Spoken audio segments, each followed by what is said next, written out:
जय श्री राधे, जय श्री कृष्णा। भैया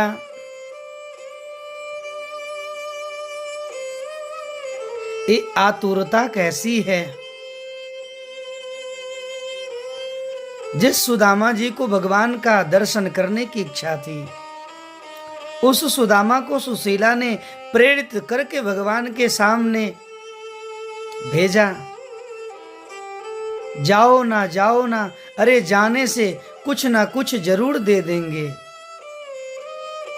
लेकिन सुदामा जी क्या करें। सुदामा जी ने सोचा कि पत्नी का धर्म भी निर्वाह करना पड़ेगा। और आज सुदामा जी सुशीला की बात मान करके भगवान कृष्ण के यहाँ चल दिए।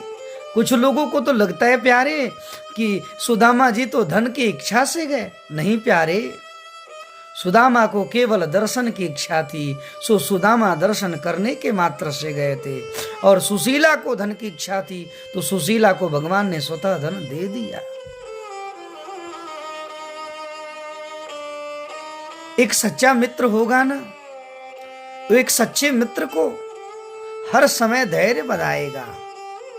और जो झूठा मित्र होगा ना, वो सुख में साथ रहता है लेकिन वह दुख में पीछा छोड़ देता है। लेकिन सच्चा मित्र वही होता है प्यारे, जो सुख और दुख दोनों में साथ खड़ा रहे। ठीक उसी प्रकार हमारे सुदामा जी जो है ना, वो भगवान कृष्ण को एक सच्चा मित्र भी मानते हैं और एक सच्चा राजदार भी मानते हैं।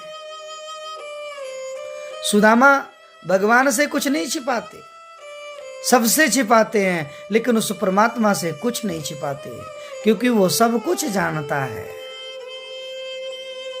लेकिन यहां तो भैया सुदामा जी को लोग दरिद्र कहते हैं। सुदामा जी को दरिद्र नहीं कहा है, सुशीला दरिद्र मानासी, सुशीला को दरिद्र कहा, क्योंकि धन की इच्छा सुशीला को थी, सुदामा को नहीं थी प्यारे। इसलिए सुदामा जी तो भगवान के अनन्य भक्त थे। सुदामा जी को तो केवल भगवान का दर्शन का इच्छा था।